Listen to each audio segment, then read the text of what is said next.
here are carrying it. I'm telling you now, I'll challenge you. All of us. I don't care how old you are. Age is nothing. Wisdom does not come by age. I have seen 18-year-old millionaires. I have seen 72-year-old broke bastards. And I'm saying it. Why? Because wisdom does not come by age. Wisdom comes by capacity. Wisdom comes by exposure. You find someone my age employing someone my father. And when they call him by the name. I can never call my father by his name at home. But I find someone my age calling him by the name, say, come here. And I see him running because why? Money is power. You find your father running like a dog. And then how does he come back home to be my father if I'm exposed to that? Never be exposed to your father's nakedness. The limitation of your father becomes your limitation. Hear me, your death is your destiny. Let's unpack. Every man here, you have it. I carry mine.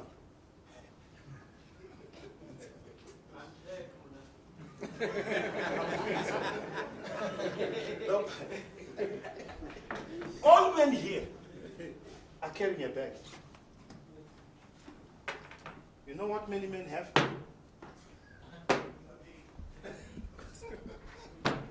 With no shoelace. Yeah. Because your father didn't teach you how to put them on.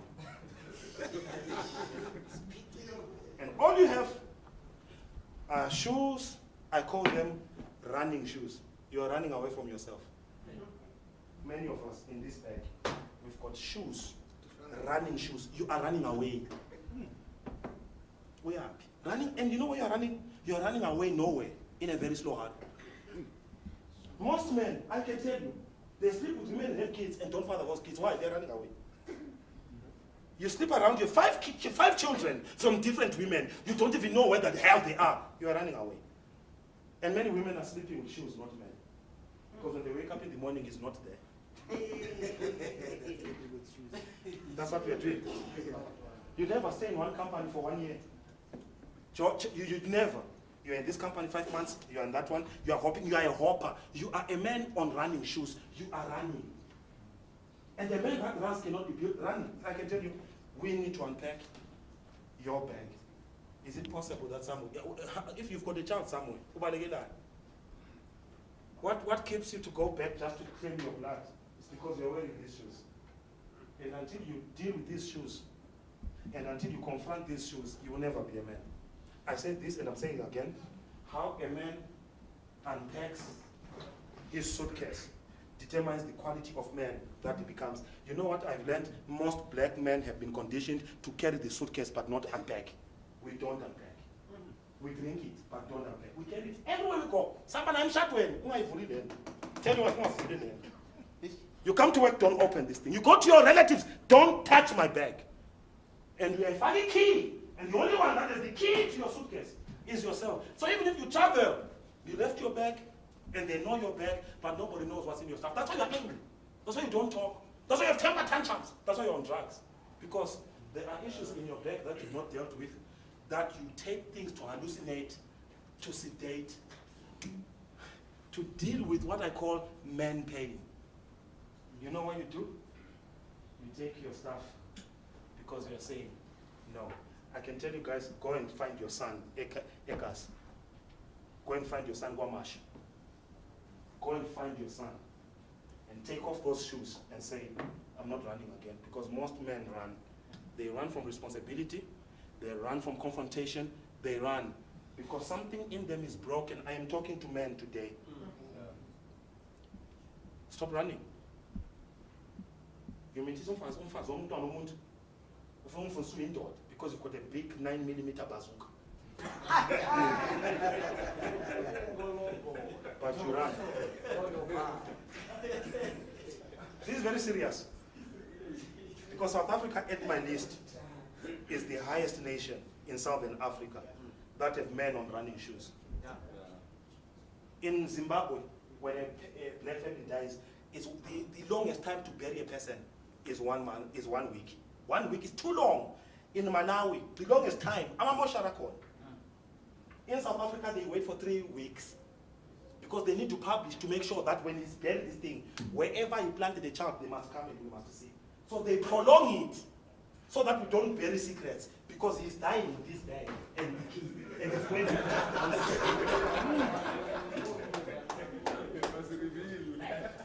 Even in death, you die holding on that bag and the secret starts popping up later. My father, my father, my father, why? These shoes must end. Part of my assignment is actually in my museum for manhood. I have this thing of turkeys that I'm saying each man must donate a turkey and say, I'm not running anymore. And write what you ran for. Responsibility. My children, you don't need to cut pap geld for you to be a man. Wear your shoes. Wear your shoes. You sleep with her, pay for your damages. I'm a traditional man to the core.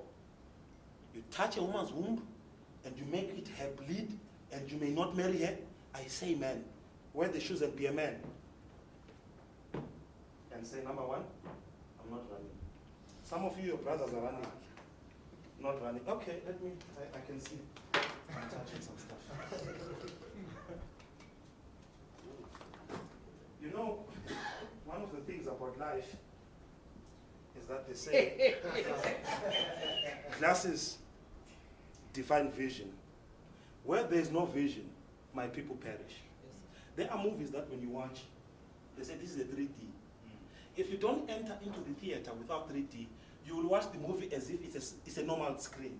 Yeah. But if you take the glasses that they told you to wear when you enter the arena, the movie takes a different scene. Do you know why you are living an ordinary life? You enter the arena of a 3D movie of your life and you didn't wear the glasses, you have no vision for perception. And many men are watching and you are seeing ordinary. And the others are fascinated. They are seeing what you don't see because you entered the arena but you left your glasses outside.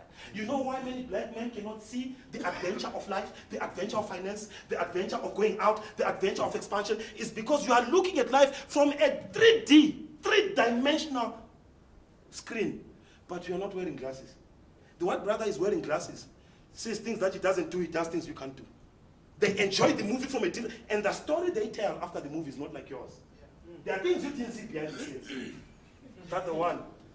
What am I saying?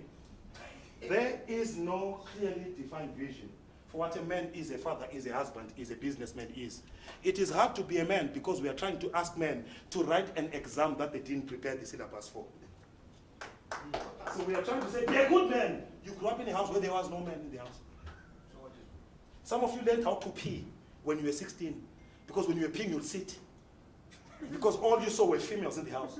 I've trained boys who, when I go to the house at 6 years old, at 5 years, when he gets into the toilet, he takes out everything just to wee. Then he sits on the toilet. Sit.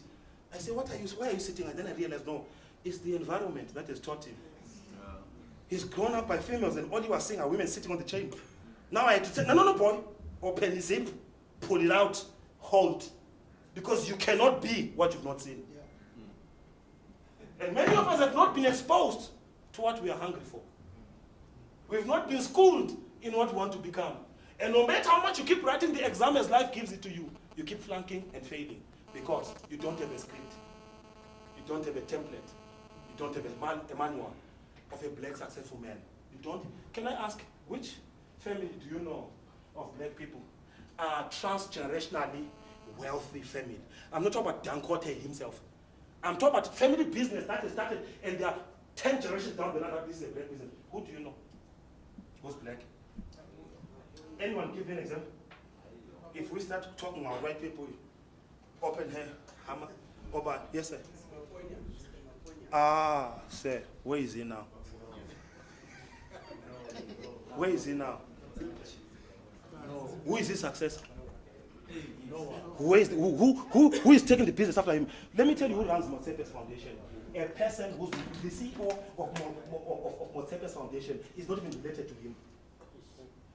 The CEO of his foundation is not him. Because let me tell you what black people are taught. Black people are taught that when you're successful, you're not allowed to groom the next generation. So when you die, a foundation takes over your success. Whether you are a James Brown in America or you are a Motsepe in South Africa, you are not allowed to pass on the baton to your son or your daughter because there's no template of black success.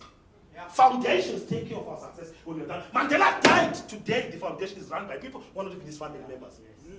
Because let me tell you, there is an invisible script that says a black person can make it, but he can't pass it on. And until we are generational, Dakonte himself does not have another son or a daughter to take it over after him.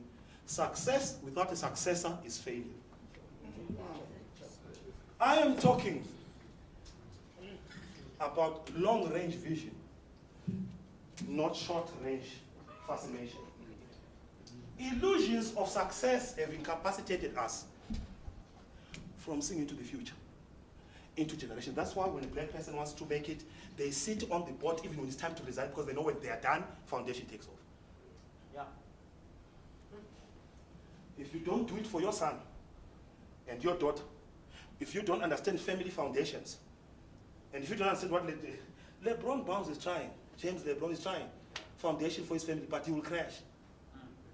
Because he's fighting the invisible, unwritten code that you can make it, but the ones after you can't, it's us who take over. It's government property. We don't have black successful families. Aguko. Ubaba Maponya made it. He was an advert of success and it crashed. His kids can't take it to the next level. They are just a name of former greatness with no content of greatness. If he started a mall, there should be a mall in Durban, a mall in Cape Town, a Maponya mall must be all over South Africa. You only have it here in Soweto. Don't tell me that's success. That's an advertisement of a should have been, a would have been, a could have been, but it crashed. Why is it not there in Cape Town? Because it's not allowed. Why is it not there here in Johannesburg? Why? Only in Soweto, Maponya Mall, full stop. There's no continuity to it. Don't tell me it's great. If it's offensive, it hell has to be. That's what I'm teaching you. That's in Ayole. The guys won't call me. They're now uncomfortable. Until you're uncomfortable, They are running away.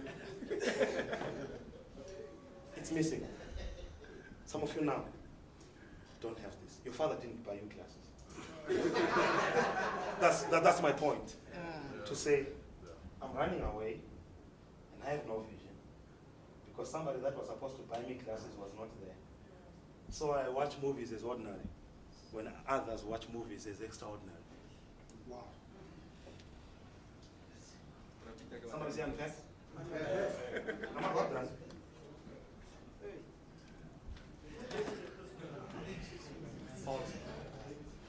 Udaki and soccer. Udaki and soccer and beer. Sedatives. Sedatives. Let me tell you something. You know what this ball represents? All the missed moments you had with your father. And this is it. When life throws you the ball, you can't catch it. Because the one that taught you how to catch ball didn't teach you how to play ball.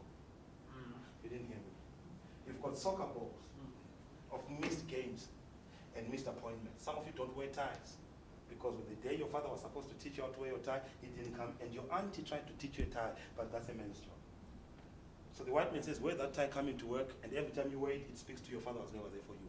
This ball speaks of all the missed moments your father didn't give you. I am talking about the dead-shaped wound that exists in every man that did not have an opportunity with his father and is playing life, but the problem is dropping the ball.